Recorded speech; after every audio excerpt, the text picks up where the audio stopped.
far as you were able to kind of look back on the season since we last talked to you in April, just what did you come away from and what do you guys look to improve on? I think last year was, a real good test for us and time for us to build that chemistry. Having a full off season was really good for us. It was way too long for me, so I'm trying to have shorter off seasons for sure. But it was good. I think it was very helpful. We've all been back here in Atlanta for a minute now. Been working on a lot of things and just being around each other and building that chemistry that way, I think is going to benefit us for real. Trae, go ahead, Trae. Yeah. Do you feel, a lot of talking about you not making the FIBA team, things of that nature. At this point of your career, do you feel like you still don't have the respect you deserve being one of the elite players in the NBA? Well, for sure. I mean, that's just, if you don't think I've been disrespected, you're just not telling the truth. But it's okay. For me, I just want to go out there and keep the main thing, and it's winning. And I know when I win a championship, all that's going to take care of itself. So I don't really care about anything else. I just focus on my team, and I'm ready to win. So. This will be your first full season under Coach Quin. What are some ways in which you're looking for your game to grow this season so we can have you back on that NBA All-Star team? Oh yeah, first of all, that's not my goal to be on that All-Star team. I should have been on it already. I'm ready to get going. I think Quinn has done a great job of keeping us together. Getting us a full summer, just communicating, talking. I'm just ready to play. We were already a really good offense, but I feel like our offense is going to go to a whole another level, which is really scary. And then our defense, which needed to improve, is going to improve there too. So I'm just excited to start playing, and then all the work we've done over the summer is going to show. Trae, where do you feel as a leader you grow the most with a rather young squad? I'm continuing to grow as a leader every day. I think the more you go through, for me now, I'm about to be in year 6. I've been through a lot, more than a lot of these young guys. I can be more of a leader. I can give these guys little tidbits here and there on how the season goes, back-to-backs, how long of a season it is, and what's important. And it's making sure you have a high seed whenever the season is over with and playoffs start. So that's got to be our mindset. We got to be ready. And I know we got a young team, but I ain't looking for no excuse this year. So I'm ready to go out there and play. Trae, on your podcast from June 1st, you said bringing Coach Snyder halfway, I think, is a game changer for us. So now with the full offseason and his staff, what's been their biggest impact on your work this offseason? I think it's all going to show when we start playing. You'll see the type of offense we have, the way we play. The continuity and what we play and which we play. It's going to be fun. Like I'm ready to get going, and we put in a lot of work this all season, so it's going to show. So.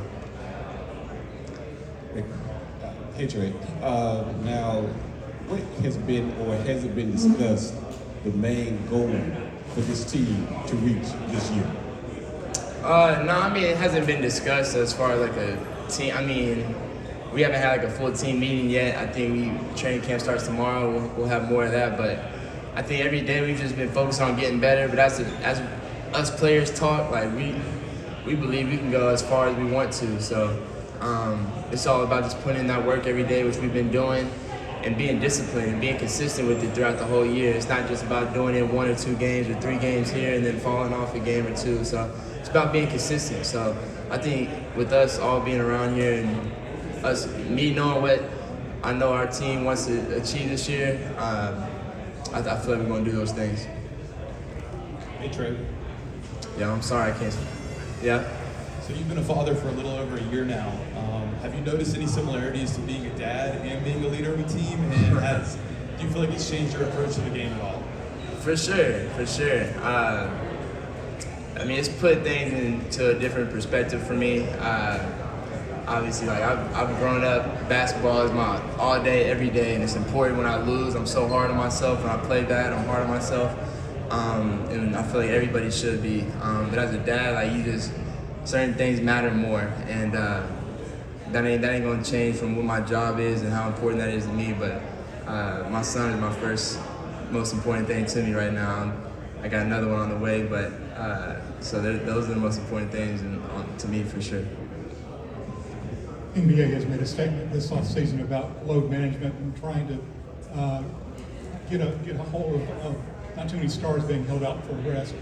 You very rarely miss a game, but do you feel a responsibility when healthy to be out there every game you can? For sure. I mean, I was kind of confused on why you'd be asking me that question because I don't do no load management for sure. I mean, I play when I can, so that's never gonna be a problem for me. And I think they talked about all-stars. That's never a problem for DJ neither. So when we can play, we're gonna play, and I know everybody on my team is gonna do the same too. So. Trae, this will be the first year without your alley-oop partner, your pick-and-roll partner, JC. So what are you looking to deal with some of the younger players like Jalen to get them and working with them at the core position?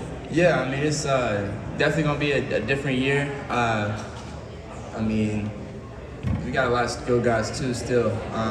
Obviously, it's tough seeing JC go. We've had a lot of memories and a lot of moments here. So those are never going to go away, but I know we got a lot of really good young guys too that are ready to play and step up too and have a lot of capabilities.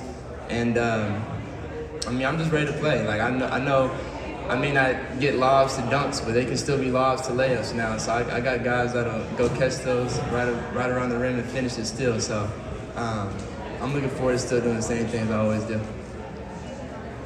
Hey Trae, how does becoming more familiar with the deep details of Quin Snyder's offensive philosophies, how does that improve your ability to facilitate and create shots for your teammates? I think you'll be able to see. You'll be able to see this year. I mean, if you watch the Jazz play, one of the guys I hated guarding when I first got in the league was Mike Conley.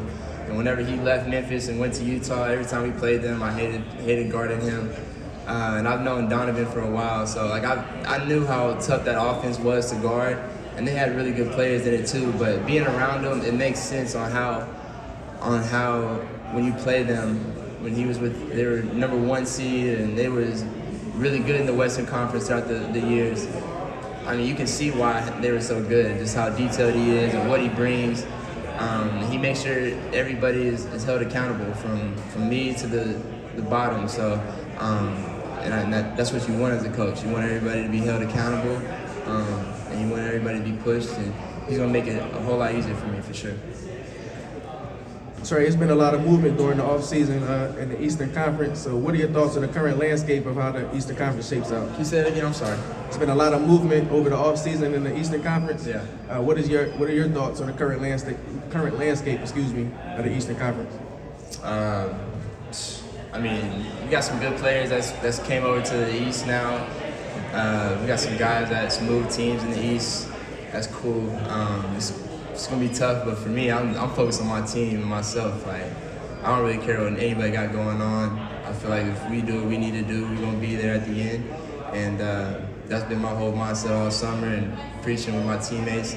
I know that's our whole team's mindset. I mean, it's cool. There's some really good guys in the East, and I'm not saying it's gonna be easy, but I definitely feel like we can do it.